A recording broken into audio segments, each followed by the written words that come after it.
Pensei em gravar um vídeo que o título dele ia ser: se você estiver abrindo um negócio em 2026, o que eu faria? Acontece que estou começando um negócio agora, início de 2026, que é esse canal aqui no YouTube.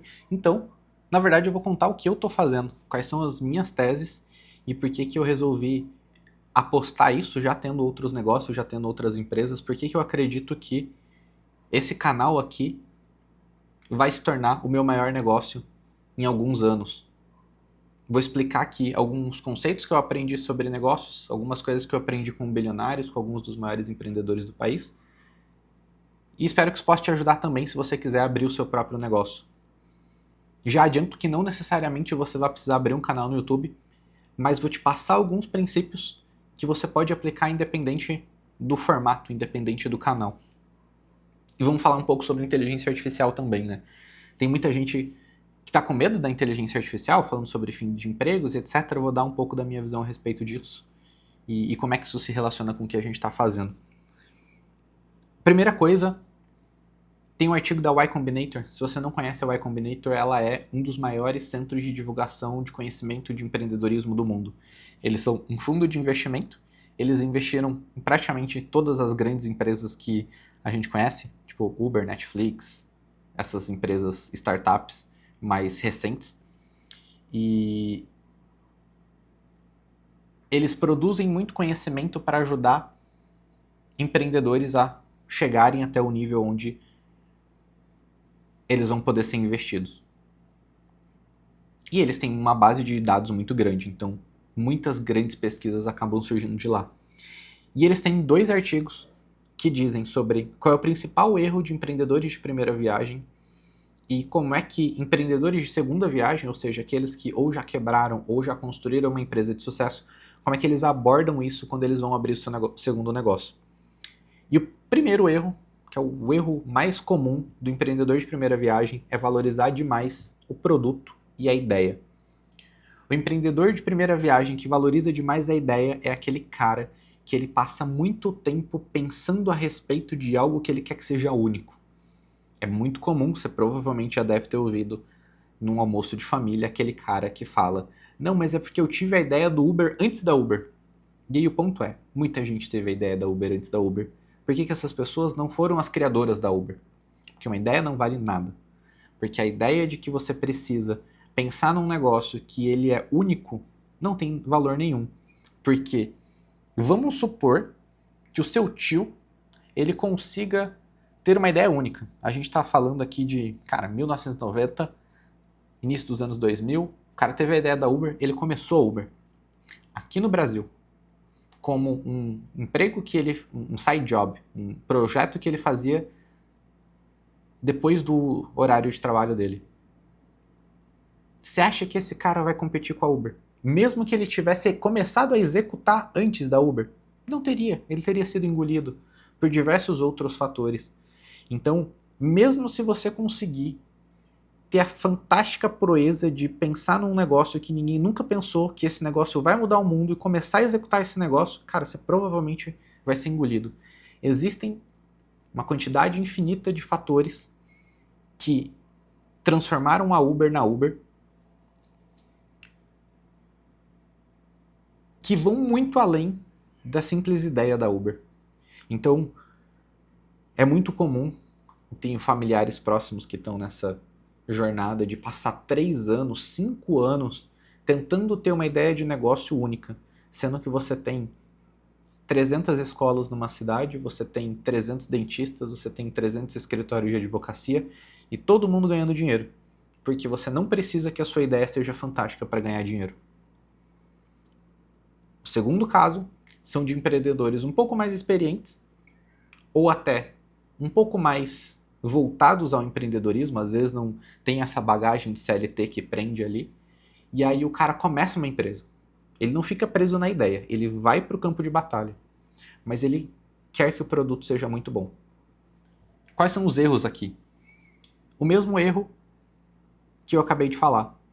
Imagina que você tenha o melhor produto do mundo, o seu aplicativo ele é melhor que o da Uber. Ele é mais preciso, ele é mais barato, ele tem um algoritmo muito louco que faz com que você seja muito mais competitivo. Você vai perder, porque a Uber tem mais dinheiro, a Uber começou numa língua mais forte, a Uber tem um time muito maior, a Uber tem um monte de pessoas muito mais qualificadas e engenheiros extremamente capacitados para fazer coisas que você não vai conseguir fazer. Então é só pensar no que o próprio Facebook fez quando ele compra o Instagram, quando ele copia a função de Stories do Snapchat. Todos esses movimentos de vencer a concorrência que acontecem, eles estão muito pouco relacionados à qualidade do produto, porque se existe uma empresa mais forte, mesmo que o seu produto seja bom, na melhor das hipóteses eles vão te comprar, na pior das hipóteses eles vão copiar o que você está fazendo, colocar muito mais dinheiro naquilo ali e vão te tirar do mercado. Então, várias e várias e várias vezes isso aconteceu, porque o produto não é a coisa mais importante de uma empresa. Eu sei que falar isso é polêmico, eu sei que tem pessoas que discordam, e eu sei que quando a gente está falando do 0,000 alguma coisa, isso não se aplica. Então, por exemplo, para o Elon Musk isso não se aplica, porque se o Optimus, o robô que ele está construindo, não for impecável, ele vai quebrar. Mas você não é o Elon Musk. Você não vai construir uma empresa para colonizar Marte. Estou falando aqui para pessoas no Brasil que têm uma limitação de contexto absurda, que não vão fundar empresas bilionárias. Estou falando para pessoas que querem usar uma empresa como uma fonte de financiamento de um estilo de vida equilibrado, onde você vai ter, sim, muito dinheiro, onde você vai ter mais dinheiro provavelmente que todas as pessoas que você conhece, mas você não vai ser bilionário. Você vai usar uma parte do seu tempo livre porque você quer ter desenvolvimento intelectual, você quer ter saúde, você quer ter um relacionamento, você quer ter tempo com seus filhos, enquanto o próprio fundador da Nvidia já falou que ele é um pai ausente porque ele passa a maior parte do tempo dele trabalhando e o Elon Musk trabalha 120 horas por semana. Então, se você quer vencer o jogo no capitalismo e ser a maior empresa do mundo, esse vídeo não é para você. Estou falando de pessoas que querem usar um negócio para financiar um estilo de vida que vai trazer segurança, conforto e tranquilidade para a própria família, sem se tornar escravo do dinheiro. Para essas pessoas, o produto não é o mais importante. O que é mais importante, então? Aí a gente entra aqui dentro da minha tese, que é a coisa mais importante numa empresa é fluxo de caixa. Isso aqui é extremamente anti-intuitivo, porque geralmente quando a gente está abrindo uma empresa, a gente tende a pensar que a coisa mais importante numa empresa é lucro. Eu vou fazer um sanduíche, que eu vou gastar R$10 de produtos, eu vou vender esse sanduíche por R$20, eu tenho 100% de lucro, logo eu tenho um negócio lucrativo. Onde está o erro? Se você vai no mercado e compra esses produtos no dinheiro, aquele dinheiro saiu do seu caixa. Se o seu cliente ele vem até você e paga no cartão de crédito, esse dinheiro vai cair daqui a 30 dias. Partindo do princípio, obviamente, que você não vai antecipar. Durante esse período, você ficou R$10 negativo. Porque você pagou os R$10 no supermercado e você não recebeu os R$20 daquele cliente.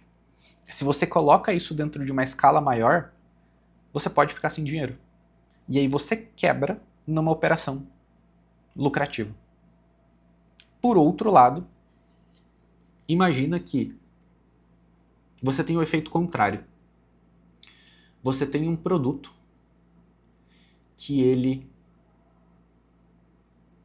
custe para você o dobro do que o que você vai embolsar. Então vamos colocar o cenário contrário. Você vai vender o mesmo sanduíche, só que agora você vai vender ele por R$10 e você gastou R$20. Só que você vai pagar o mercado daqui 90 dias, os caras te deram um produto e o seu cliente te pagou na hora. Ou seja, você estava zerado, você vendeu o produto, você recebeu R$10 e daqui 90 dias você tem que devolver, tem que pagar, no caso, né, o fornecedor. Se você pegar esses R$10 que entraram e você colocar numa campanha de marketing e você conseguir fazer com que o seu custo de aquisição seja de R$1 você consegue mais 10 clientes. E mesmo que a sua operação seja uma operação que dá prejuízo, isso vai te gerar fluxo de caixa para que no outro dia você consiga mais 10 clientes, e mais 10 clientes, e mais 10 clientes. E com isso você tem uma operação que não é lucrativa, mas que é crescente e que você não vai quebrar, desde que, obviamente, isso se mantenha. É óbvio que aqui você está também escalando uma dívida. Isso é extremamente arriscado. Mas você está muito mais saudável do que no primeiro caso, que é isso que praticamente todas as empresas que são muito grandes fizeram. Quando a gente olha para a Amazon, quando a gente olha para a Uber, quando a gente olha para a Netflix até ontem, todas essas empresas viveram os primeiros 5, os primeiros 10 anos dando prejuízo. Por quê? Porque prejuízo e lucro não é a coisa mais importante de um negócio. Se você tem dinheiro, ou seja, se você tem fluxo de caixa, você pode aguentar prejuízo durante um período. Não pode ser um período indeterminado, mas você pode aguentar esse prejuízo durante um bom tempo. Depois disso vem distribuição. Isso aqui foi algo que eu aprendi com o Nigro, onde eu estava participando de uma mentoria, onde ele estava contando um pouco ali da história dele, e aí no final da palestra ali que ele deu pra gente, uma pessoa que estava ali perguntou assim, Nigro, qual foi o maior aprendizado que você teve nesses seus anos empreendendo? E ele falou assim, o maior aprendizado que eu tive é que distribuição é mais importante que produto. Eu não sou o melhor assessor financeiro do país, mas eu sou o mais conhecido. Consequentemente, eu sou o que tem mais oportunidades e mais dinheiro. Se você tem distribuição, você consegue vender um produto bom. Não vou colocar um produto ruim, porque se você tem muita distribuição e coloca um produto ruim, você se queima muito rápido. Eu estou falando de produto bom. Ele não é excepcional, ele é bom. Ele cumpre aquilo que ele promete. Se você faz isso, você consegue ter um negócio muito lucrativo. Nesse exato momento, a gente está vendo exatamente isso acontecer e definir uma das maiores brigas comerciais, talvez, da história da humanidade. Nos últimos 6 meses, a OpenAI perdeu quase 30% da posição de mercado que ela tinha para o Google. Por quê? Porque o Google tem distribuição infinita. O Google já tem os usuários, as pessoas, principalmente empresários, já pagam o Google Workspace para ter acesso ao Gmail, para ter acesso ao Google Meet, e aí a Google está simplesmente enfiando inteligência artificial no meio disso e falando assim, pode usar, não tem problema, você já está me pagando, usa sem custo nenhum. Como eles têm dinheiro, eles têm a distribuição, eles estão colocando o Gemini para que todos os seus usuários usem, conseguindo dados e melhorando o produto. Do outro lado, o que está acontecendo? A OpenAI, ela tem grana, porque eles captaram muito dinheiro, e eles estão apostando nessa questão que eu falei. Eles estão dando prejuízo acreditando que no futuro eles vão conseguir se tornar um negócio lucrativo. Qual que é o problema?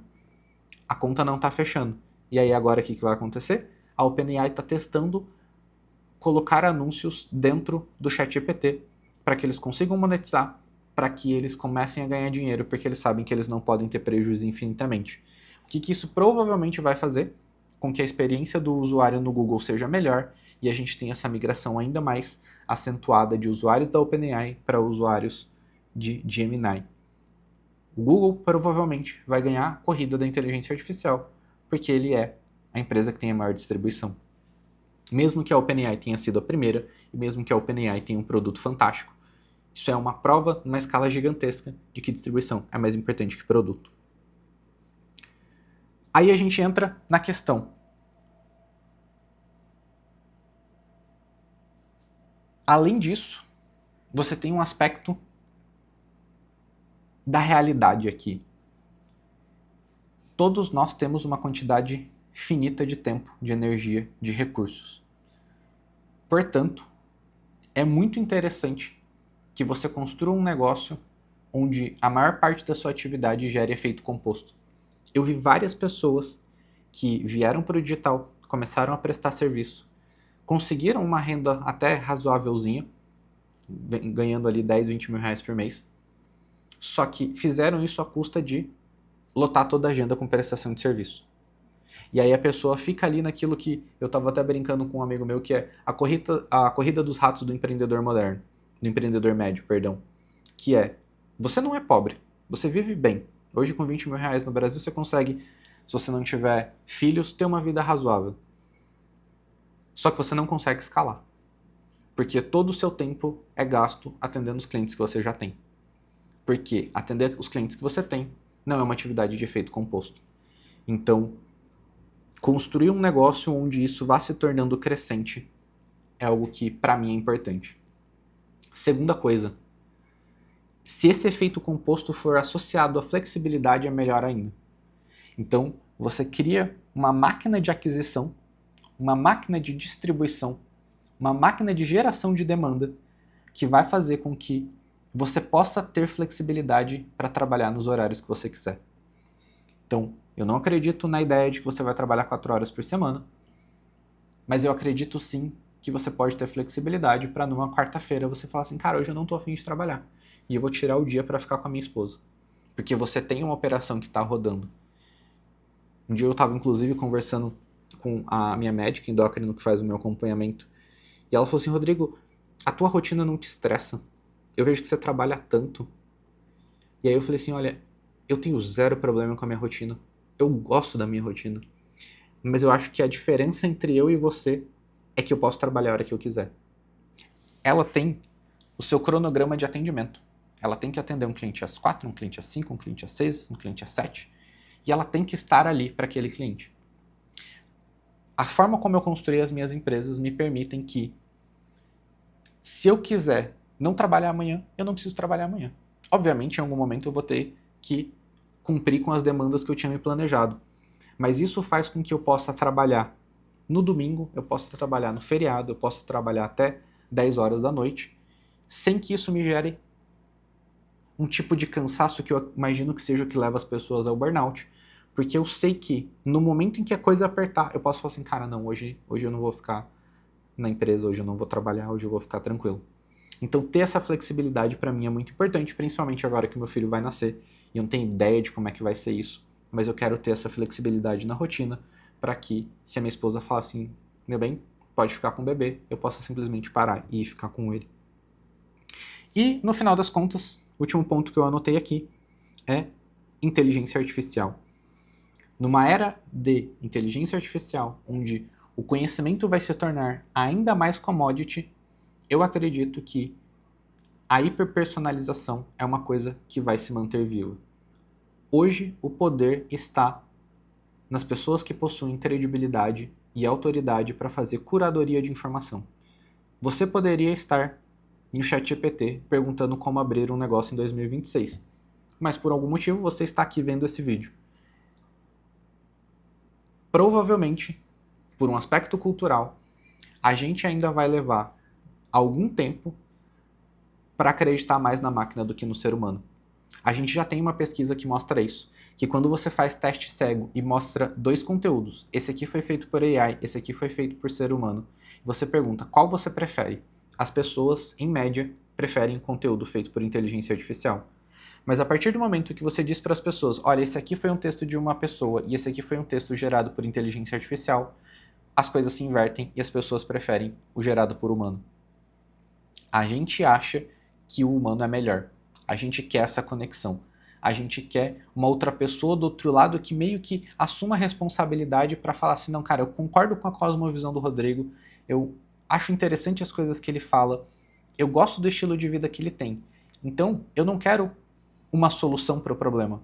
Eu quero a solução do Rodrigo para o problema porque eu quero ter uma vida parecida com a que ele tem, porque eu acredito que ele tenha algum tipo de valor de conhecimento para compartilhar comigo. E aí, um negócio muito voltado para personalização, eu imagino que seja um dos maiores diferenciais competitivos que você vai ter numa era onde tudo vai ser gerado por inteligência artificial. Esse texto aqui, esse vídeo aqui no caso, não está sendo gravado com um script, não está sendo gravado com uma inteligência artificial, não tem roteirização, é simplesmente os pontos que eu anotei e eu chego e eu converso com você. Esse tipo de conteúdo eu acredito que vai ter cada vez mais valor numa era onde a gente também já tem dados mostrando isso. A maior parte do conteúdo já é feito com inteligência artificial. Então, quando você olha para tudo isso, me parece que ter um negócio digital com hiperpersonalização é um dos melhores negócios que possa ser construído dentro da minha realidade. Se você tem ambições parecidas e necessidades parecidas, talvez construir um negócio digital também seja um ótimo caminho para você. Um dia eu estava até conversando com um amigo meu, ele tem uma startup, recebeu um investimento, vale ali algumas dezenas de milhões, e aí eu tava falando pra ele, assim, cara, você tinha que focar mais em produzir conteúdo, você tem uma puta de uma empresa, tem um puta de um produto. E aí a gente entrou nesse debate sobre marketing versus produto, sobre distribuição versus produto. E aí eu falei assim, cara, o que você acha que é mais fácil? Uma empresa gigantesca, uma Unilever da vida, contratar a Virgínia para ser o rosto exclusivo da marca, ou a Virgínia, que tem a atenção, chegar pro CEO da Unilever e falar assim, bicho, quanto tu quer para vir ser esse meu CEO? O poder da negociação tá na mão da Virgínia, porque ela tem o ativo mais importante. Ela tem pessoas que acompanham ela tem uma fanbase, que acredita no produto e que quer consumir aquilo que ela tem para entregar, mas ela só faz isso porque ela tem muita distribuição. Então, acredito que construir essa credibilidade, onde você entrega valor para as pessoas, onde você é autêntico, onde você compartilha sua visão de mundo, para que você encontre pessoas que tenham uma visão de vida parecida com a visão que você tem, é o melhor negócio para se construir em 2026. Exatamente por isso que é o negócio que eu escolhi começar. Estou apostando uma parte da minha vida de que a construção desse negócio vai dar frutos e que vai se tornar algo muito bom para minha vida dentro daquilo que eu quero construir. Talvez esse vídeo te inspire a abrir o seu negócio também.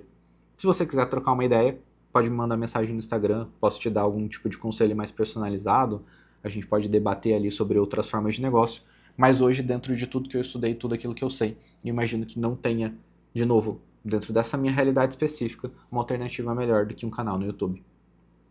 Espero que eu tenha te ajudado. Obrigado.